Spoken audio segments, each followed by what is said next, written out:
Right now, the price of everything you buy is being set by a strip of water about 20 miles wide.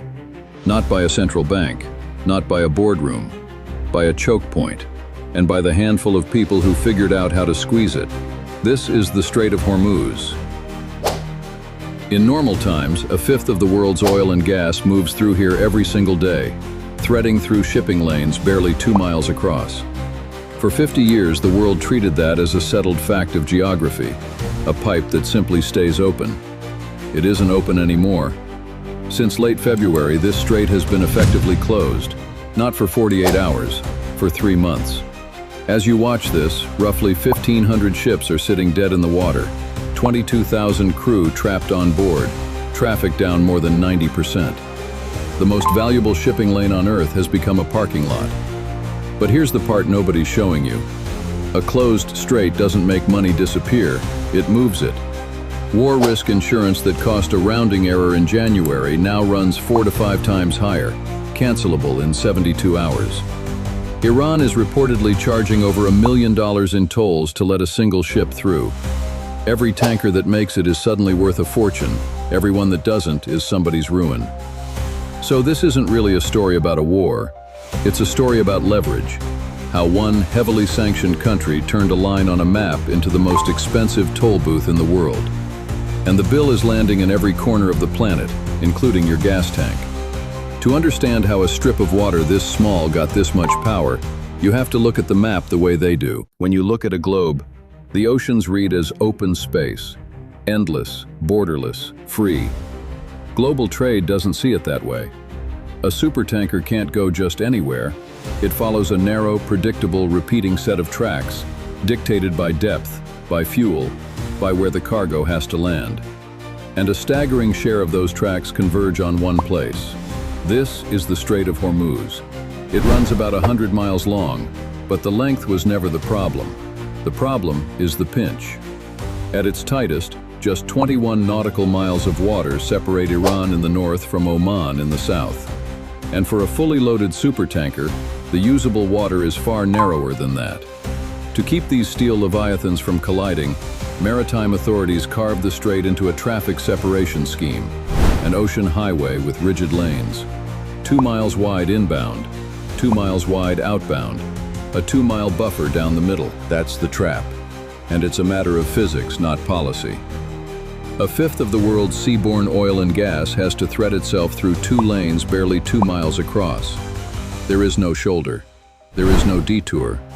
So the obvious question is, why not go around the water entirely? Build pipelines. Bypass the choke point. They did.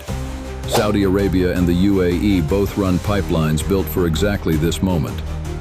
But here's the math nobody says out loud. Together, flat out, they can move maybe a quarter of what Hormuz carries. Not enough to keep the world running. And that's before you reckon with the fact that pipelines can be hit too. Iran has already struck the Saudi line and sent drones at the UAE's export port. The escape hatch exists. It's just too small, and it's under fire. Which means that to power the modern world, the ships still have to sail. Through 2 miles of water, past a country that has decided to start counting them. Geography is only half the weapon. To see how one choke point paralyzes the entire global economy, you have to follow the money. Because in maritime shipping, a waterway rarely closes with a physical wall. It closes when it gets priced out of existence. And the thing doing the pricing is something most people have never heard of: war risk insurance. No supertanker sails uninsured. The cargo alone can be worth $250 million. So when the odds of attack spike, the underwriters in London who cover these voyages reprice them in real time. Before the war, insuring a single tanker through Hormuz cost $200,000, a rounding error against the value of the cargo. Within days of the first strikes, that same coverage ran into the millions per voyage, renewable weekly, cancelable at will. Some owners were quoted north of $10 million to make a single trip. That hands every ship owner a brutal piece of arithmetic. Pay a premium that can swallow the entire profit on the cargo, send your crew through a shooting gallery to do it, or don't sail at all. And here's what makes Hormuz a perfect trap. For oil loaded inside the Persian Gulf, There is no detour. The Gulf has exactly one sea exit, and this is it. You cannot go around. A tanker can't reroute its way out of a locked room. The cargo that does escape, pushed overland through bypass pipelines to ports on the open ocean, runs straight into a second locked door. The Red Sea, the world's other great oil artery, is now its own war zone. So those ships are forced the long way, the entire length of Africa, around the Cape of Good Hope, adding 2 weeks and millions in fuel to a single voyage and shredding supply chains built on the strait staying open. None of this is a side effect. It is the entire point. For a nation buried under international sanctions, control of this valve becomes a financial equalizer. They no longer need the banking system the West controls. They found a chokehold on the trade that funds it. It stops being about selling their own oil and starts being about taxing everyone else's. The waterway becomes the ultimate toll booth, and global trade itself is turned into a weapon against the very powers that wrote the rules. The ripple effects of a closed choke point move faster than the ships ever could. The pain doesn't take months to arrive, it takes days. Start with Europe. After 2022, the continent tore itself off Russian pipeline gas and rebuilt around imported LNG.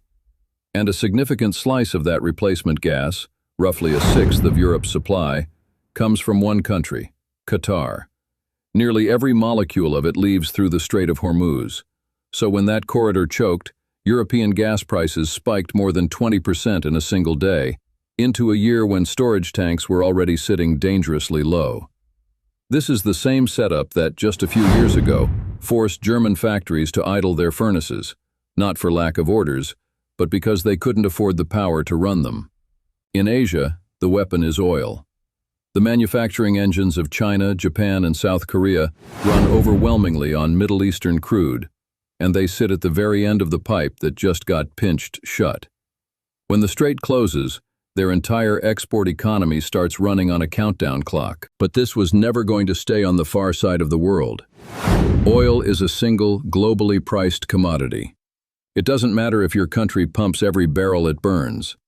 When a fifth of global supply suddenly can't reach the market, the price reprices upward, everywhere, all at once. Brent crude leapt from the low 70s to over $100 a barrel within weeks. And American gas pumps, thousands of miles from any front line, climbed by close to $1 a gallon. Then comes the second wave, inflation. The same inflation central banks spent 2 years fighting to tame roars straight back to life.